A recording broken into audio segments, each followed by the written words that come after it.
Cruise पर मरने के बाद और जी उठने से पहले 3 दिन 3 रात यीशु मसीह कहाँ पर थे? क्या यीशु मसीह कब्र में पड़े रहे? क्या यीशु मसीह स्वर्ग में गए या फिर धरती के नीचे अधोलोक में थे? मत्ती अध्याय 12 उसकी 39 आयत में लिखा, इस युग के बुरे और व्यभिचारी लोग चिन्ह ढूंढते हैं, परंतु योना भविष्यद्वक्ता के चिन्ह को छोड़ कोई और चिन्ह उनको ना दिया जाएगा। योना 3 रात दिन मच्छ के पेट में रहा, वैसे ही मनुष्य का पुत्र 3 रात दिन पृथ्वी के भीतर रहेगा। लोग सोचते हैं कि योना मच्छ के पेट में जिंदा था और उसके पेट में से ही योना ने प्रार्थना की थी। अगर आप ध्यान से बाइबल को पढ़ें तो योना को जब समुद्र में फेंका जाता है तब वो मर जाता है और एक मच्छ उसके शरीर को निगल लेता है और 3 दिन 3 रात उसके शरीर को बचा कर रखता है। इसके बारे में मैंने अलग वीडियो में बताया है जिसका टाइटल है नर्क कहाँ पर है। अगर योना मच्छ के पेट में जिंदा होता तो फिर यीशु मसीह ने जिस चिन्ह के बारे में मत्ती अध्याय 12 में कहा है कि जिस तरह योना 3 रात दिन मच्छ के पेट में रहा, वैसे ही मनुष्य का पुत्र 3 रात दिन पृथ्वी के भीतर रहेगा। योना मर गया था और 3 दिन 3 रात मच्छ के पेट में रहा और यीशु मसीह भी क्रूज पर मरे और 3 दिन 3 रात धरती के भीतर रहे। अब सवाल ये है कि यीशु मसीह धरती के भीतर कहाँ रहे? क्रूज पर मरने के बाद और जी उठने से पहले 3 दिन 3 रात यीशु मसीह ने कहाँ बिताए? इफिसियों अध्याय 4 उसकी 8 में लिखा, इसलिए वह कहता है, वह ऊंचे पर चढ़ा और बंदियों को बांध ले गया और मनुष्यों को दान दिए। उसके चढ़ने से और क्या पाया जाता है? केवल ये कि पृथ्वी की निचली जगहों में उतरा भी था और जो उतर गया ये वही है जो सारे स्वर्गों से ऊपर चढ़ भी गया कि सब कुछ परिपूर्ण करे। यीशु मसीह के क्रूज पर चढ़ाए जाने से पहले धर्मी और पापी लोग मरने के बाद कहाँ जाते थे? लूका अध्याय 16 उसकी 19 आयत में लिखा, एक धनवान मनुष्य था जो बैंजनी कपड़े और मलमल पहनता और प्रतिदिन सुख विलास और धूमधाम के साथ रहता था। लाजर नाम का एक कंगाल घावों से भरा हुआ उसकी देवड़ी पर छोड़ दिया जाता था और वह चाहता था कि धनवान की मेज पर की जूठों से अपना पेट भरे, यहाँ तक कि कुत्ते भी आकर उसके घावों को चाटते थे। ऐसा हुआ कि वह कंगाल मर गया और स्वर्ग दूतों ने उसे लेकर अब्राहम की गोद में पहुंचाया। वह धनवान भी मरा और गाड़ा गया और अधोलोक में उसने पीड़ा में पड़े हुए अपनी आंखें उठाई और दूर से अब्राहम की गोद में लाजर को देखा। तब उसने पुकार कर कहा, हे पिता अब्राहम, मुझ पर दया करके लाजर को भेज दे ताकि वह अपनी उंगली का सिरा पानी में भिगोकर मेरी जीभ को ठंडी करे, क्योंकि मैं इस ज्वाला में तड़प रहा हूँ। परंतु अब्राहम ने कहा, हे पुत्र, स्मरण कर कि तू अपने जीवन में अच्छी वस्तुएं ले चुका है और वैसे ही लाजर बुरी वस्तुएं, परंतु अब वह यहाँ शांति पा रहा है और तू तड़प रहा है। इन सब बातों को छोड़ हमारे और तुम्हारे बीच एक भारी खाई ठहराई गई है कि जो यहाँ से उस पार जाना चाहे वे ना जा सकें और ना कोई वहाँ से इस पार हमारे पास आ सके। पुराना नियम इब्रानी भाषा में लिखा गया था और नया नियम यूनानी भाषा में। जो शब्द पुराने नियम में अधोलोक के लिए इस्तेमाल किया गया है वो है शियोल, और जो शब्द नए नियम में अधोलोक के लिए इस्तेमाल किया गया है वो है हेडीस।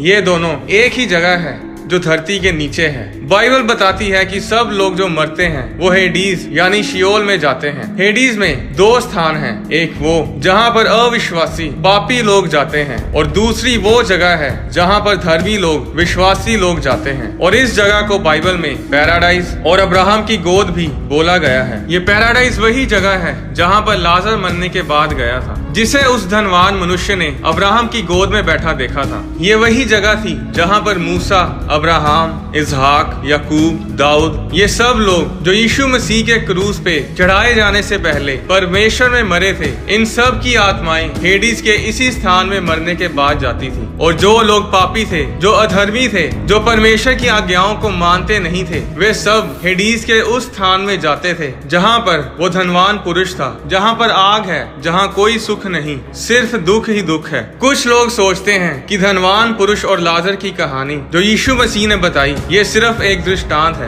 ये असल में नहीं है, ये सिर्फ उदाहरण के लिए यीशु मसीह ने लोगों को बताई। पर ऐसा नहीं है। जब यीशु मसीह दृष्टांत देते थे तब उस दृष्टांत में कभी भी किसी का नाम नहीं लेते थे। बीज बोने वाले के दृष्टांत में यीशु ने बीज बोने वाले के नाम का जिक्र नहीं किया। जंगली बीज के दृष्टांत में मत्ती अध्याय 13 उसकी 24 आयत में यीशु ने कहा, स्वर्ग का राज्य उस मनुष्य के समान है जिसने अपने खेत में अच्छा बीज बोया। इसमें भी यीशु मसीह ने मनुष्य के नाम का जिक्र नहीं किया। मत्ती अध्याय 13 उसकी 44 आयत में यीशु ने कहा, स्वर्ग का राज्य खेत में छिपे हुए धन के समान है जिसे किसी मनुष्य ने पाया और छिपा दिया। इस दृष्टांत में भी यीशु मसीह ने किसी का भी नाम जिक्र नहीं किया। बाइबल में 20 से भी ज्यादा दृष्टांत यीशु मसीह ने लोगों को बताए और सिर्फ धनवान मनुष्य और लाजर की उस कहानी में ही यीशु ने नाम का जिक्र किया। ये कोई उदाहरण नहीं थी, ये एक असली घटना थी। ये लाजर वो नहीं था जिसे यीशु मसीह ने जिंदा किया था। ये लाजर यीशु मसीह के आने से कहीं पहले मर गया था और मरने के बाद अब्राहम की गोद में पहुंचा। पुराने नियम में सब विश्वासी जानते थे कि जब लोग मरते हैं तो उनकी आत्मा कहाँ जाती है। उत्पत्ति अध्याय 37 में हम पढ़ते हैं कि यूसुफ के भाई यूसुफ को बेच देते हैं और षड्यंत्र रचकर ये साबित करते हैं कि यूसुफ को किसी जानवर ने फाड़ खाया है। उत्पत्ति 37 उसकी 34 आयत में लिखा, तब याकूब ने अपने वस्त्र फाड़े और कमर में टाट लपेटा और अपने पुत्र के लिए बहुत दिनों तक विलाप करता रहा। उसके सब बेटे बेटियों ने उसको शांति देने का प्रयत्न किया पर उसको शांति ना मिली और वह यही कहता रहा, मैं तो विलाप करता हुआ अपने पुत्र के पास अधोलोक में उतर जाऊंगा। याकूब ये सोच के बैठा था कि उसका पुत्र यूसुफ मर गया है। याकूब जानता था कि मरने के बाद आत्मा शियोल यानी हेडीज में जाती है और हेडीज में दो स्थान हैं, एक पापियों के लिए और दूसरा धर्मियों के लिए। हम सब जानते हैं कि यूसुफ का चरित्र कितना पवित्र था और ये बात उसका पिता भी जानता था। इसलिए उसे मालूम था कि यूसुफ अगर मर गया है तो वो शियोल के उस स्थान में है जिसे पैराडाइज बोलते हैं या फिर जिसे अब्राहम की गोद भी बोलते हैं, जहाँ पर सब धर्मी लोग जाते हैं। और यही वो जगह थी जहाँ पर यीशु मसीह क्रूस पर चढ़ाए जाने के बाद गए थे। पुराने नियम के सब विश्वासी, सब भविष्यद्वक्ता इसी जगह में थे और जब यीशु मसीह क्रूस पर मरते हैं तो वो इस जगह शियोल यानी हेडीज में आते हैं, जहाँ वो सभी भविष्यद्वक्ताओं को मिलते हैं जिन्होंने यीशु मसीह के बारे भविष्यवाणियां की थी। जरा सोच कर देखिए कि जब यीशु मसीह वहाँ पहुँचते हैं तो यीशु मसीह को देखकर यशायाह बोला होगा, देखो ये वही है जिसके बारे में मैंने बोला था कि वो कुंवारी से पैदा होगा और उसका नाम इमैनुअल रखा जाएगा। दाऊद उठकर बोला होगा कि ये वही है जिसके बारे में मैंने भजन में कहा कि वो इसके हाथों में छेद करेंगे, इसके पैरों में छेद करेंगे। मूसा बोला होगा, ये वही पीतल का सांप था जिसे मैंने खंबे पर लटकाया था। अब्राहम बोला होगा, हाँ मुझे याद है जब मैं इसहाक को कुर्बान करने के लिए मोराया पहाड़ पर था तब परमेश्वर ने यही मेमना मुहैया करवाया था। और वहाँ पर एक और आदमी था जो कब से बोलने की कोशिश कर रहा था कि मुझे भी बोलने दो, मुझे भी कुछ कहना है, पर उसकी बारी नहीं आ रही थी।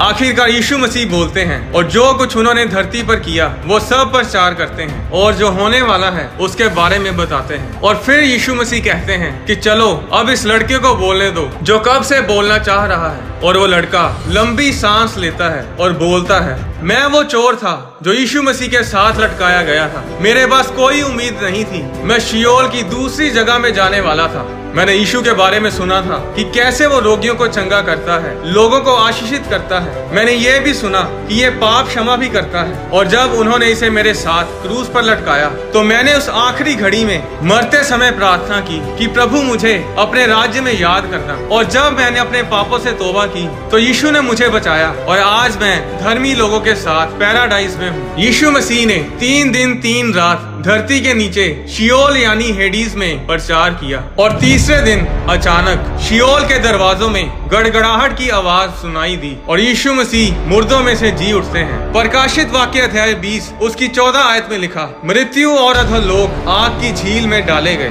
बाइबल बताती है कि मृत्यु और अधोलोक यानी कि डेथ और हेडीज आत्माएं हैं, ये गिरे हुए स्वर्गदूत हैं। तो जब शैतान ने मृत्यु और अधोलोक से पूछा होगा कि तीसरे दिन यहाँ पर क्या हुआ, तो उन्होंने शैतान से कहा होगा कि पहले दिन तो वो यही था और दूसरे दिन भी यही था, हमें लगा कि बस मसीह मर चुका है। तब शैतान ने पूछा, तो फिर आज सुबह क्या हुआ? उन्होंने कहा कि हमने अधोलोक के दरवाजों में गड़गड़ाहट को सुना, ऐसी गर्जन हमने पहले कभी नहीं सुनी, किसी के चलने की भारी आवाज आ रही थी। और जब हमने पूछा कि कौन हो तुम और यहाँ क्या करने आए हो, और हमने एक भयानक आवाज सुनी जिसने कहा, मेरा नाम विक्ट्री है, मेरा नाम जय है और मैं यीशु मसीह को लेने आई हूँ। उन्होंने शैतान को बताया होगा कि तुम विश्वास नहीं करोगे कि आज सुबह क्या हुआ। वो अपनी उंगलियों पर मृत्यु और अधोलोक की कुंजियां घुमाता हुआ सभी धर्मियों को अपने साथ ले गया। जिस तरीके से मैंने आपको ये सब बताया, इस तरीके से तो बाइबल में नहीं लिखा।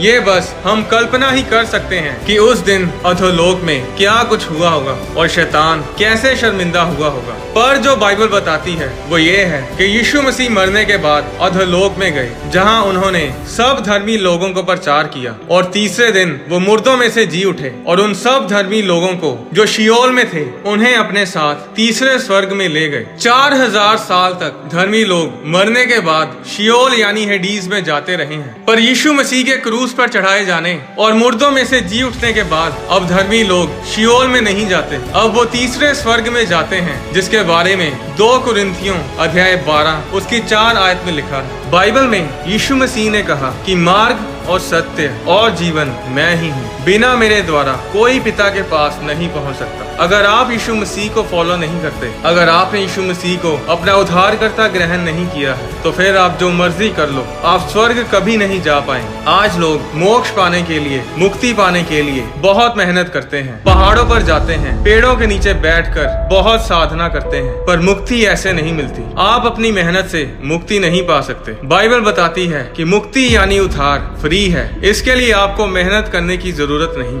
जरूरत है तो सिर्फ यीशु मसीह पर विश्वास करने की। उद्धार आपकी मेहनत से नहीं, बल्कि परमेश्वर के अनुग्रह, परमेश्वर की कृपा और उसकी दया के कारण हमें मिलता है, जो सिर्फ यीशु मसीह को ग्रहण करने से हमें मिलता है। और उद्धार पाने के लिए आपको किसी चर्च में भी जाने की जरूरत नहीं। आप जहाँ कहीं भी हैं, आप इसी समय यीशु मसीह को अपना उद्धारकर्ता ग्रहण कर सकते हैं। अगर आप यीशु मसीह को अपना उद्धारकर्ता ग्रहण करना चाहते हैं तो मेरे साथ बोलें, परमेश्वर पिता, मैं विश्वास करता हूँ कि यीशु मसीह मेरे लिए इस धरती पर आए, क्रूस पर चढ़े, मेरे लिए मरे और मेरे लिए फिर तीसरे दिन मुर्दों में से जी उठे। मैं अपनी गलतियों, गुनाहों को मानता हूँ और अपने पापों से तौबा करता हूँ। यीशु मसीह, आप मेरे दिल में आए, मैं आपको अपना उद्धारकर्ता, अपना प्रभु ग्रहण करता हूँ, यीशु मसीह के नाम में, आमीन। अगर आपने ये छोटी सी प्रार्थना मेरे साथ की है तो आपने उद्धार पा लिया है। जी हाँ, ये इतना ही आसान है। लोग सोचते हैं कि परमेश्वर बड़ा कॉम्प्लिकेटेड है, पर परमेश्वर बहुत ही सरल है। आज बहुत से लोग परमेश्वर बनना चाहते हैं, पर इस दुनिया का कर्ता, इस दुनिया का बनाने वाला परमेश्वर इंसान बना आपके लिए और मेरे लिए। आज जो कोई यीशु मसीह पर विश्वास करता है वो नाश नहीं होता, बल्कि अनंत जीवन ग्रहण करता है। क्या आप जानते हैं कि आज हर कोई जाने अनजाने में यहोवा परमेश्वर का नाम बोलता है, चाहे वो विश्वासी हो या फिर अन्य जाति। जब परमेश्वर ने इस धरती की सृष्टि की तो परमेश्वर ने किस जगह पर खड़े होकर इस पृथ्वी की सृष्टि की थी? परमेश्वर किस समय धरती पर घूमने आता है? याकूब इंसान होकर परमेश्वर के साथ कैसे लड़ा? आने वाली वीडियोस में मैं आपके साथ बाइबल के गहरे भेदों को शेयर करूंगा। आने वाली कोई भी वीडियो मिस ना करें। परमेश्वर आपको आशीष दे।